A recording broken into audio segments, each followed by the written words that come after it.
बहनों, मातृशक्ति को नमन। चैनल 24+ न्यूज़ के खास विशेष मनमोहक एक अच्छा इंसान बनाने वाला, इंसान में परिवर्तन लाने वाला, इंसान के हृदय को परिवर्तन करने वाला और उसके अंदर उसको ऐसी ऐसी बातें बताई जाती है जिससे कि उसका आत्मसात हो जावे, उसको हृदयंगम हो जावे, किसी भी तरीके से हमारा जीवन का निर्माण हो, व्यक्तित्व विकास हो। योग दर्शन शिक्षा की बातें बताने वाला पुनरुत्थान कार्यक्रम में आप सभी का हार्दिक स्वागत है, अभिनंदन है, सत्कार है। पुनरुत्थान एक ऐसा कार्यक्रम है जिसमें हम प्रतिदिन नए नए विषयों के साथ प्रवेश होते हैं। हर विषय को शोध परख, हॉलिस्टिक और उसको मल्टी डायमेंशनल बनाया जाता है ताकि कि हर वर्ग के, हर उम्र के, हर रुचि के, हर मेंटल स्टेटस के व्यक्ति के लिए वो उपयोगी सार्थक सिद्ध हो सके और हर एक ये सोचे ये तो मेरे लिए बना है और उसमें से वो ऐसी सामग्री को एक्सट्रैक्ट करे जो उसके जीवन निर्माण के लिए वो अच्छी उपयोगी सिद्ध हो सकती है। तो आज हम एक भारतीय संस्कृति के विशाल विषय को लेकर के आपके सामने उपस्थित हुए। आज का हमारा विषय है गुरु और गोविंद। भाई और बहनों, दर्शकगण, श्रोतागण, हमारी भारतीय संस्कृति में दो ध्रुव है, एक तरफ तो गुरु है और दूसरा तरफ गोविंद है। ये दो नदी के तट है, इन दोनों तटों के बीच में से हमारी नदी गुजरती है, इसके दोनों के बीच में से जो है वायु प्रवाहमान होती है। ये दोनों ध्रुव है और इन दोनों ध्रुव को जब ये मिल जाते हैं तो जीवन की सार्थकता हो जाती है। तो पहले हम परिभाषित करेंगे गुरु क्या है और गोविंद क्या है। इनको अगर मैं इनका कॉम्बिनेशन करूं तो एक कहावत आती है, गुरु गोविंद दाऊ खड़े और काके लागू पाए, बलिहारी गुरु आप नहीं और गोविंद दियो बताए। निष्कर्ष रूप में हम दोनों को एक जगह मिला करके, एक दूसरे में विलय करके और हम हमारे विषय को होलिस्टिक बनाएंगे। सबसे पहले हम देखेंगे गुरु। गुरु दो शब्द है, गु का अर्थ होता है अंधकार, रू का मतलब दूर करने वाला। गुरु वह व्यक्ति होता है जो अज्ञान रूपी तिमिर को, अंधकार को मनुष्य के मस्तिष्क से, मनुष्य के विचारों से, मनुष्य की मनोभावना से दूर करता है। और देखिए, एक दीपक होता है, घना अंधेरा हो, कई शताब्दियों का अंधेरा हो, घना वन हो, उसके अंदर एक छोटा सा दीपक जला दो तो वहां पर प्रकाश हो जाता है। दीपक को स्व पर प्रकाशक कहा जाता है। दीपक स्वयं प्रकाशित होता है क्योंकि उसके अंदर जो है वो तेल है और पर प्रकाशक उसकी जो बाट होती है वो रोशनी बाहर देती है। तो हमारी आत्मा भी स्व पर प्रकाशक है, स्वयं प्रकाशमान है और दूसरों को प्रकाशित करती है, यानी दूसरों का अज्ञान दूर करती है। तो गुरु वह होता है जो हमारा अज्ञान दूर करता है और हमें ज्ञान देता है। जब ज्ञान की प्राप्ति होती है तो हमें सम्यक दर्शन होता है, हमारे जीवन की एक नई दृष्टि मिलती है जिसको कि हम जो है राइट बिलीफ कहते हैं। रॉन्ग बिलीफ को हटा करके वो राइट बिलीफ में लाता है, जिसको कि राइट एटीट्यूड कहते हैं, पॉजिटिव थिंकिंग कहलाते हैं। गुरु वह व्यक्ति होता है हमारी नेगेटिविटी को समाप्त करते पॉजिटिविटी के अंदर लाता है। वो हमारे नकारात्मक भावों को हटा करके सकारात्मक बनाता है और हमारे जीवन को आनंदमय बनाता है, क्योंकि ज्ञान दुख का कारण है और सुख का कारण है वो ज्ञान। तो ज्ञान कहाँ से मिलता है? ज्ञान गुरु से मिलता है। गुरु जो है सदगुरु होना चाहिए, वह कुगुरु नहीं होना चाहिए। आजकल ऐसे बहुत से भगोड़े हैं जो कहने को तो अपने आप को गुरु कहते हैं, लेकिन उनका चरित्र देखें तो बड़ा कर्तज्ञ उनका जो है वो चरित्र है। उनका चरित्र बहुत खराब है और बहुत से ऐसे जो है वो गुरु है या सन्यासी है जो कि चरित्रहीन है, उनको हम गुरु नहीं कह सकते हैं। गुरु सच्चा वो होता है जो 5 महाव्रतों का जो है 100% पालन करता है। अहिंसा, सत्य, अचौर्य, ब्रह्मचर्य, अपरिग्रह, ये हमारी भारतीय संस्कृति में 5 महाव्रत बताए गए हैं, 5 व्रत बताए गए हैं। इनका जो अक्षर है पालन करता है वही गुरु होता है। गुरु एक चरित्रवान व्यक्ति होता है। गुरु के अंदर कोई बुराई नहीं होती है, वो तिन्नानम तार्याणम होता है, वह स्वयं तरता है और औरों को तारता है, इसीलिए इसका नाम गुरु कहलाता है।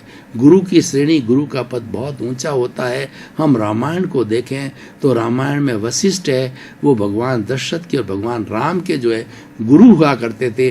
उनका आसन राजा के आसन से ऊपर होता था, क्योंकि वो कंचन कामिनी से दूर होते थे और वो किसी मोह माया में नहीं रहते, वो वैरागी होते थे, उनको किसी से स्वार्थ नहीं है, वो तो जन कल्याण की बात करते हैं। इसीलिए राजा का जो मुख्य उद्देश्य प्रजा की सेवा का है, और कहीं पर अगर राजा भी राग द्वेष में आ जाता है तो उसकी चोटी गुरु के पास होती है, तो गुरु जो है उसकी गलती का निराकरण करके और उसको सही रास्ता बताते हैं।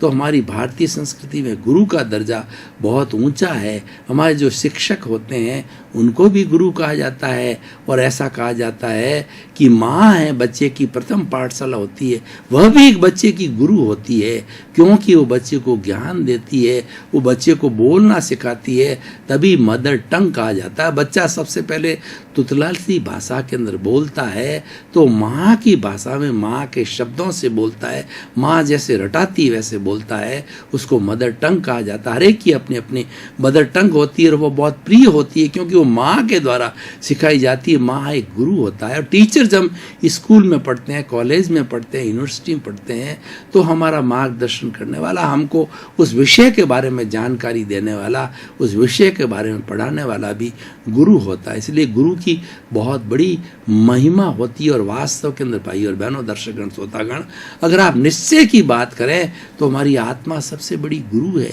क्योंकि आत्मा एकदम पवित्र होती है, इसके अंदर कोई बुराई नहीं होती है। अगर हम आत्मा की आवाज़ सुने तो इसका मतलब गुरु की आवाज़ सुन रहे हैं, और वो आवाज़ जो है हमारी हमेशा कल्याण करने वाली बात है।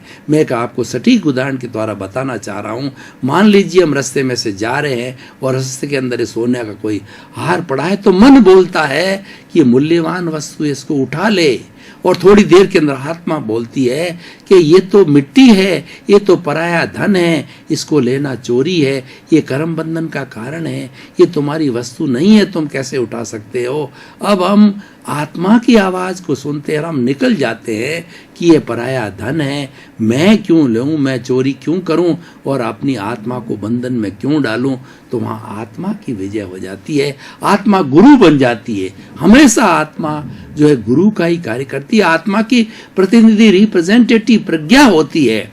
जब कभी भी हमारी बुद्धि है, ये हमारी जो बुद्धि है ये क्या करती है, ये हमको संसार में बनाए रखती है, ये अच्छा ये बुरा है, वो कहलाती है, अशांति कराती है और आपस में झंझट कराती है, तर्क कराती है और हमको कई मान्यताओं से बांधे हुए रखती है।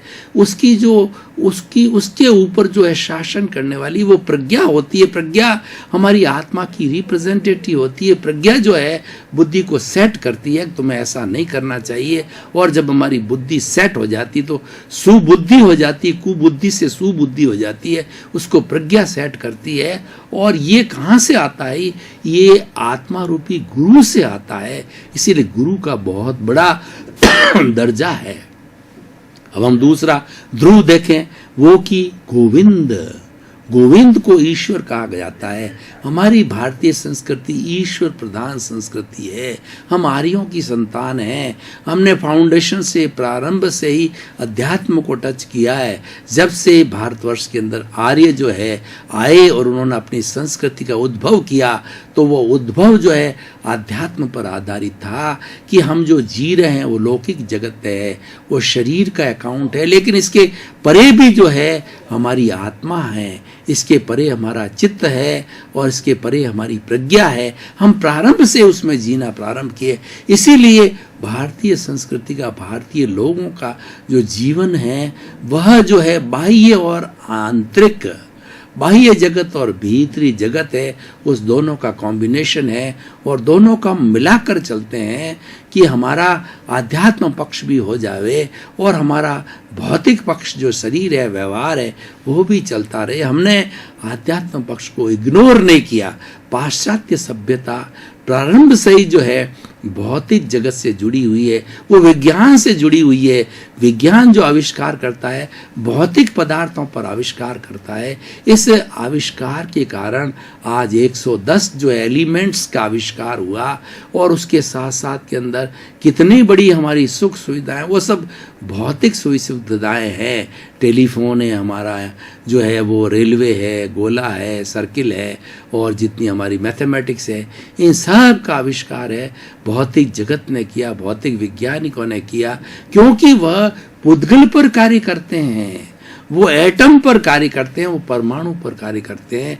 और परमाणु होता है वो जड़ होता है, लेकिन जो हमारी संस्कृति, हमारा जो गोविंद है, वो चेतना पर कार्य करता है, वो चेतना प्रधान है, वो अनंत ज्ञान वाला है, वह अनंत दर्शन वाला है, वह अनंत शक्ति वाला है, और अनंत सुख का भंडार। ईश्वर हमारे सामने एक आइडियल है, हमें उसे बनना है। वो एक अच्छाइयों का पुंज है, उसके अंदर कोई बुराई नहीं है। अगर हम हमारे हृदय को देखें तो दोनों नाड़ियां साथ साथ चलती है। एक नाड़ी होती है बुराई की नाड़ी होती है, एक नाड़ी होती है अच्छाई की नाड़ी होती है। कौरव और पांडव हमारे हृदय के अंदर दोनों बसते हैं। अच्छाई बुराई हर वक्त कुरुक्षेत्र में जैसे महाभारत हुआ था, हमारे भीतर भी महाभारत चलता रहता है। अच्छाई बुराई साथ साथ चलती है। प्रश्न ये है कि आप कौन से पाले में जाते हो। व्यक्ति को भी देखें, हर व्यक्ति में अच्छाई होती है, बुराई होती है। अगर आपने उस बुराई के व्यक्ति को टटोला तो आपको बुराई प्राप्त होगी, और उस व्यक्ति की अच्छाई को पकड़ा, आप अच्छाई को प्राप्त करेंगे। वो अच्छाई उगलता जाएगा, बुराई पक्ष जो है वो गौण हो जाएगा। और बुराई को, जैसे कि नशे वाला व्यक्ति होता है, वो नशे वाले के पास में चला जाता है। अय्यासी होता है, वो अय्यासी के पास चला जाता है। लेखक होता है, लेखक के पास जाता है। और सन्यासी होता है, वो सन्यासी से वार्तालाप करता है। इसीलिए कहा जाता है कि man is known by the company keeps. व्यक्ति अपनी संगति से पहचाना जाता है। और राजस्थानी में कहा जाता है, गोरिये के कने बैठोला तो गोरियर गुण लेओला, और कालिये कने बैठो तो कालियर गुण लेओला। यानी दुर्जन व्यक्ति के पास में बैठोगे तो बुराई ग्रहण करोगे, सज्जन व्यक्ति के पास में बैठोगे तो अच्छाई को ग्रहण करोगे। और हमारे जीवन का उद्देश्य है अच्छाई को प्राप्त करना है। हमारी जितनी बुराई है उनको वाश करना है, यही धोना है, ताकि कि हमारा जीवन परफेक्ट बन जाए, हमारा जीवन जो है गोविंद जैसा बन जाए। गोविंद एक प्रतीक है, गोविंद एक ईश्वर है। गोविंद ईश्वर है, निराकार है, उसका कोई आकार नहीं है। ईश्वर अमूर्त है। और देखिए, आप ईश्वर को पाना चाहते हैं तो ईश्वर हमारे भीतर बैठा है। हमारे भीतर ही जो शुद्ध आत्मा है वो भगवान का रूप है, और ये शरीर एक मंदिर है, इसके अंदर प्रभु विराजमान है। वो प्रभु ही मुझे बुला रहा है, और मैं आपसे बात कर रहा हूँ, मैं प्रवचन देता हूँ। प्रभु की साक्षी से व्यक्ति बोलता है, खाता है, पीता है, उठता है, बैठता है, सोता है, और सारे मन वचन काया के क्रियाकलाप करता है। और अगर ईश्वर की साक्षी न हो, यानी शुद्ध आत्मा की साक्षी न हो, तो वह व्यक्ति वो डेड बॉडी हो जाता है, वो शव कहलाता है, और वो मुर्दा कहलाता है। मुर्दा कभी बोलता नहीं है, मुर्दे को राम नाम सत करके और जला दिया जाता है। वो जड़ पदार्थ है, वो पुद्गल है, वो परमाणु है, तो इसलिए उसको जला दिया जाता है। तो मुख्य जो हमारा, देखिए, हम आज विज्ञान के युग के अंदर जी रहे हैं। विज्ञान के युग में जो कंप्यूटर होता है उसमें दो चीज़ें होती है, एक तो होता है हार्डवेयर और दूसरा सॉफ्टवेयर होता है। उसी जैसे हार्डवेयर है वह कंप्यूटर है, और सॉफ्टवेयर है उसमें प्रोग्राम्स डाले जाते हैं, उस प्रोग्राम के अनुरूप वह जो है कंप्यूटर काम करता है। ठीक उसी तरह से हमारा ये शरीर है, जड़ और चेतन का मिश्रण है। इसीलिए इसको जो है वो इसको जो है वो चेतनवत कहा जाता है, कि ये जो जड़ पदार्थ है वह भी चेतन रूप हो जाता, कि वो चेतन की हाजिरी है, चेतन की प्रेजेंस है, चेतन उसमें विराजमान है। जब ये चेतनवत हो जाता, चेतन से वो चार्ज हुआ होता है। हमारी आत्मा जो है वो अनंत ज्ञान वाली, अनंत शक्ति वाली है। वो शक्ति जो है वो अपना शक्ति का पुंज है, वो पावर हाउस है। वो पावर हाउस का एक एक पावर एक एक कोशिका को भेजता है। 60 खरब कोशिकाएं जो है उस पावर से चार्ज हो जाती है। 60 खरब बल्ब जलने लग जाते हैं और बल्ब जो है वो 60 खरब कोशिकाएं अपने आप में एक पावर हाउस बन जाता है। क्योंकि ये बड़े पावर हाउस से ये छोटे पावर हाउस को पावर मिलती है और हम बोलने लगते हैं, हम काम करने लग जाते हैं और हम एक्टिविटी करने लग जाते हैं। तो हम गोविंद की बात कह रहे थे, ये वह गोविंद है जो कि हमको इतनी एनर्जी दे रहा है। और हम जितना सोचते हैं, मनुष्य देखिए इस सृष्टि का सर्वश्रेष्ठ प्राणी है। मनुष्य से बढ़ करके इस सृष्टि में किसी के पास बुद्धि नहीं है। क्या आपने चिंतन किया कि इतना मनुष्य बड़े बड़े काम कैसे करता है, इतनी स्मरण शक्ति कैसे होती है? ये सारी बुद्धि का खेल कहाँ से आता है? ये हमारे भीतर विराजमान गोविंद जो ईश्वर है, भीतर विराजमान है, वो हमको चार्ज करता है। वो अनंत ज्ञान वाला है। वो ज्ञान की रश्मियां हमारे शरीर के अंदर फैलाता है। उसकी ज्ञान की रश्मियों से हमारी 5 इंद्रियां चेतन हो जाती है। हमारी स्पर्शन, रसन, घ्राण, चक्षु, श्रोत्राणी, हाथ जब अब एक हाथ पर घूमता है, स्पर्श होता है और जीभ की कोई चीज जो रखी जाती है तो उसका रस मालूम होता है और घ्राण सुगंध दुर्गंध सामने आती है तो नाक के द्वारा हम परिचय कर लेते हैं और कोई दृश्य हमारे सामने आ जाता है तो हम देखने लग जाते हैं। वो व्यक्ति जैसे कोई अंधा हो जाता है, लेकिन उसकी भीतर की प्रज्ञा उसको जागृत है, बाहर नहीं देख सकता क्योंकि उसकी आँख का रेटिना खराब हो गया है, वो अंधा हो गया है। और हमारे श्रोत है, वो हम कोई भी कहते हैं शब्द जो सुनते हैं वो श्रोत के द्वारा सुनते हैं। इन सबको सुनाने वाला कौन है? इन सबको सुनाने वाला गोविंद है। वह गोविंद भीतर बैठा है, उसकी पहचान करनी है। इसीलिए हमारे जीवन का उद्देश्य है गोविंद की पहचान करो। हम दुनिया को बहुत जानते हैं लेकिन गोविंद को नहीं जानते। अब गोविंद को कैसे जाने, वो आज हमारा विषय है। गोविंद को जानने के लिए गुरु की आवश्यकता होती है। हमारे को मार्गदर्शक चाहिए। वो मार्गदर्शक कोई बाह्य व्यक्ति होता है जो कि गुणवान है, चरित्रवान है, ज्ञानवान है और उसने अपनी आत्मा को शुद्ध कर रखा है। तो ऐसा वह गुरु बन करके और हमारा जो गोविंद है, हमारा जो ईश्वर है, वो उसके दर्शन कराता है। इसीलिए कहा गया है गुरु गोविंद दाऊ खड़े और काके लागू पाए। बलिहारी गुरु आपनी और गोविंद दियो बताए। मैं तो गोविंद के दर्शन करना चाहता हूँ, पर हे मेरे गुरु भगवान, आपने गोविंद के दर्शन कराए, इसलिए पहले मैं आपके प्रणाम करूँगा, बाद में गोविंद के प्रणाम करूँगा, क्योंकि आपने ही मुझे जो है दर्शन कराए। देखिए ये हमारे इस जो सांसारिक जगत में माता पिता को जो है इस संसार का भगवान क्यों कहा जाता है?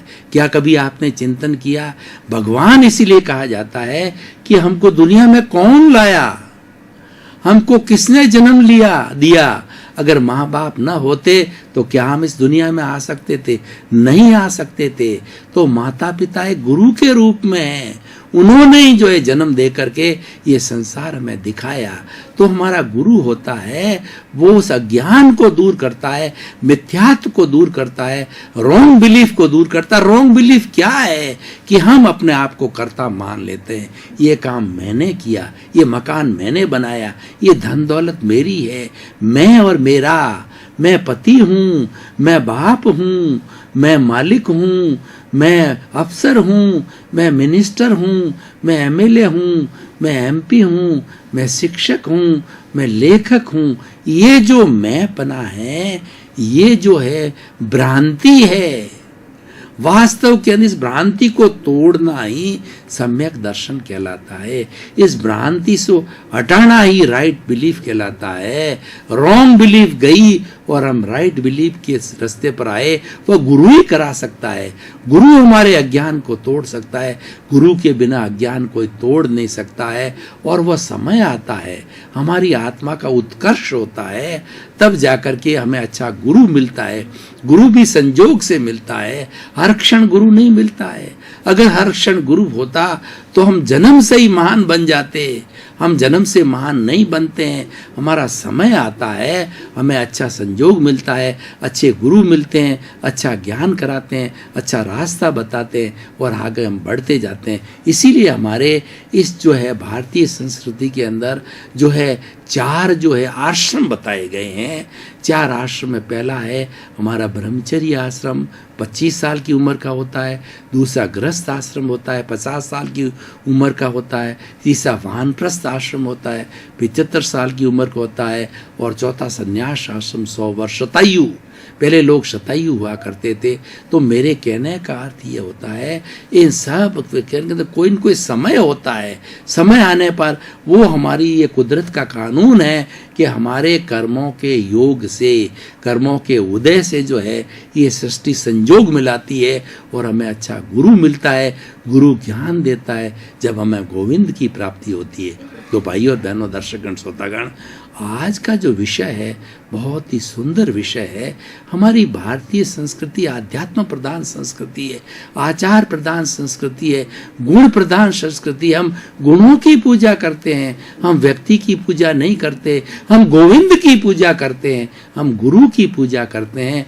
गुरु कोई व्यक्ति नहीं है, गुरु वह व्यक्ति है जो चरित्रवान है, जो अच्छाइयों का पुंज है, जो गुणवान है, उसकी हम पूजा करते हैं। दर्शकगण, श्रोतागण, भाई और बहनों, आपका बहुत बहुत धन्यवाद। पुनरुत्थान कार्यक्रम, नई नई बातें, नई नई सोच, नई नई दृष्टि, ऐसे ऐसे सत्य उद्घाटित करते हैं। हो सकता है आपने कभी नहीं सुना हो और उसमें से एक वाक्य भी, उसमें से एक पैराग्राफ भी, उसमें से एक सेंटेंस भी, उसमें से एक शब्द भी आपकी जीवन की दिशा को बदल सकता है। इसलिए कहा गया है कि आप दिशा बदल दीजिए, दशा बदल जाएगी। सृष्टि को बदल दीजिए, दृष्टि को बदल दीजिए, सृष्टि हो जाएगी। क्योंकि हमारा उद्देश्य यही है कि नई दृष्टि, नई सृष्टि, जैसा आप चिंतन करोगे वैसा पाओगे। इसी क्रम में आपका जीवन आनंदमय हो, मंगलमय हो, सुखमय हो, आप शतायु हो और खूब दीर्घजीवी होकर के समाज की सेवा करें, परोपकार करें, अपने जीवन को धन्य बनावें। तिन्नानम तार्यम बड़ा तार्यणम करें। आपके जीवन के प्रति मंगल भाव।